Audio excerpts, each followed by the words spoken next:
Itu yang kita punya pilihan. Kalau pengaruh kepada saya punya markah, it's really unfair lah pada kami. Kenapa kau nak buat konten macam tu untuk menjatuhkan kita punya markah?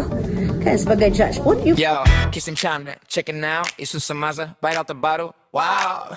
Update logic straight to your screen. Kasim Challenge, Paddington, clean. Buka mata, buka phone. Berita panas, jangan stay alone. Kasim Challenge, mula sekarang 1 minit terus datang.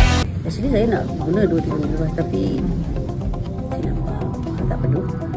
Hari ni saya nampak ada reaction kat Tracy. Saya tak suka cara anak saya bawa dia. Tadi saya rasa yang Hakim tadi tak ada silapnya di mana. You all dengar macam mana? Sedap. Cuma lagu tu bukan lagu sing along.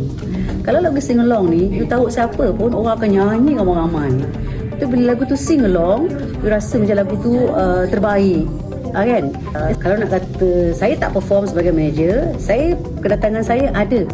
Hari-hari saya tak pernah miss pasal saya punya kedatangan, kerja saya buat. Okay.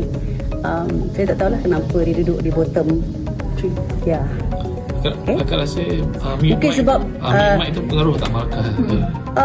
Sepatutnya tak pengaruh lah. Sebab itu adalah salah satu yang kita punya pilihan.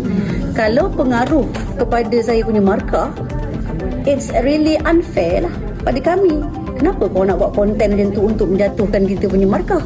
Kan sebagai judge pun you kena terima dengan hati yang terbuka lah. Why I tak nak dengar you punya alasan-alasan yang boleh menjatuhkan kita punya reputasi. Kalau you nak campur sebabkan kita mute, kita tolak. It's really unfair lah. Tak, you jangan buat lah benda tu. Kan? Tekilan tak?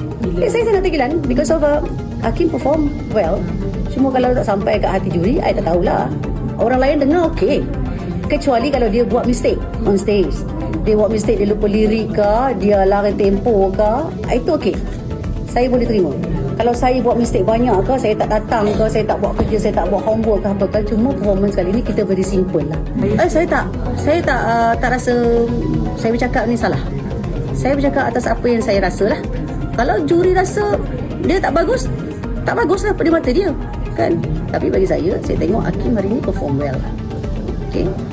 Kalau you all dengar telinga you all, okay, kalau dia nyanyi sumbang sangat ke, dia nyanyi tempo ke, okay, dia boleh letak di bottom 3. Okay.